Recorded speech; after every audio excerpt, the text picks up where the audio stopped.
سورہ شورى آیت نمبر 44 شپږم رکوع پنځشتمه سپاره صفحه نمبر 20 اعوذ بالله من الشیطان الرجیم بسم الله الرحمن الرحیم ومن يضلل الله فما له من ولي من بعده وترى الظالمين لما رأوا العذاب يقولون هل إلى مرد من سبيل صدق الله العظيم سورة شورى آیت نمبر 44 شپږم رکوع پنځشتمه سپاره پدې آیت نمبر 44 کې اور آیت نمبر 45 کې پدې کې کافر بندا د چکل جهنم تزي نو دهغه چې کوم هيئت ته صورت ته هغه الله تعالی بیانې. نمبر 1 کله چې دا کافر بندا جهنم تلاړ شي نو دی ودا یو خواهش اظهار وو کی چې یره چې کم دی واپس للغواړم دنیا ته زب دنیا تلاشم التبنیک اعمال حکم. نو نمبر 1 دا چې د خواهش په الله پوره کینا او دویم دا داسې په ذلت سره بدی دی جهنم ته زی چې الله فرمای چې یو به سرونه داسې ټټ کړی وي او دویم دا جهنم ته بداسې سیده نه ګوري د جهنم چې کومه فرشتي دی هغه ته وداسې سیده نه ګوري پستر ګو باندې سیده هغه یو سړی ګوري چې هغه ملامت نه وي او چې کله بنده ملامت وي نو د اثر داسې ټټ کړی وي یو بچ کافر بنده بچ کم دی هغه بسر داسې ټټ کړی وي او دویم دا چې جهنم ته کله زی نو د جهنم د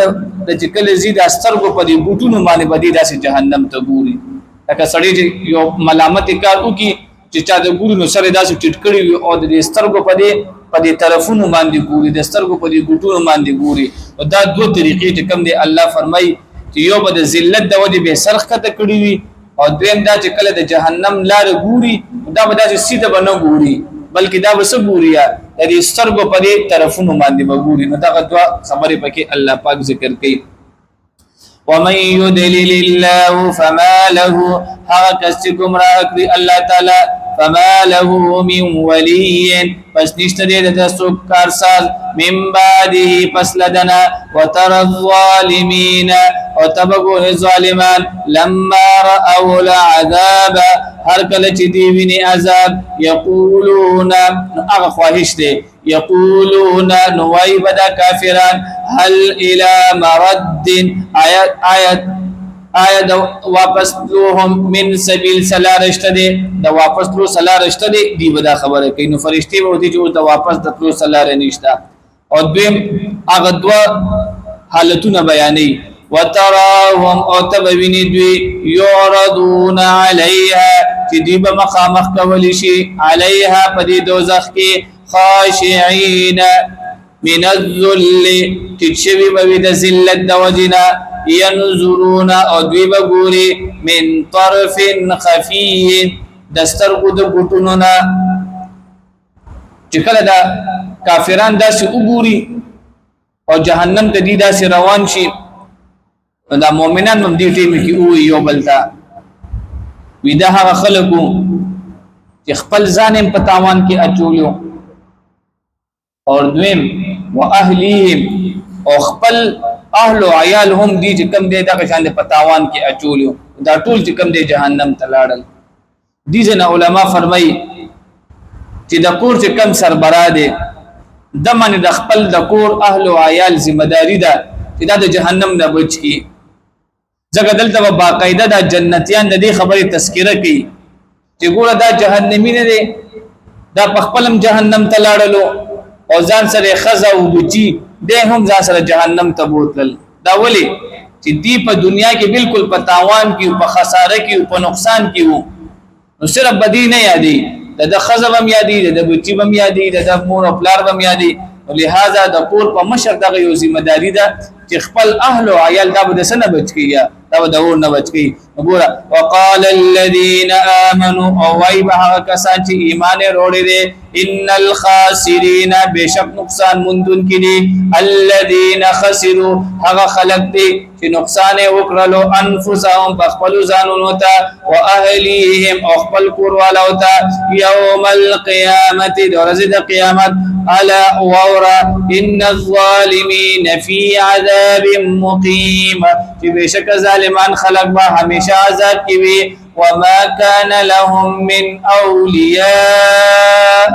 او نبوی د دې کافرانو د پاره دوزخیانو د پاره سوق دوستان ينصرونهم من دون الله چې مدد به وکړي دوی ته سوا د الله تعالی نه ومن يضلل الله او سوق چې گمراه کړي الله تعالی فما له من سبيل پس نشته د پاره سلام فائدہ به څنګه حاصلېږي انسان به کامیابی کی څنګه پهلنه تاسو چې کوم دې د خپل رب حکم منه استجیبوا لربکم قبول کړئ د خپل رب حکم من قبل وان لدینا ان یاتی یوم لا مرد له تراشها غورز چې نشته واپس کېدل داغه من الله تعالی د طرفنا ما لكم من ملجأ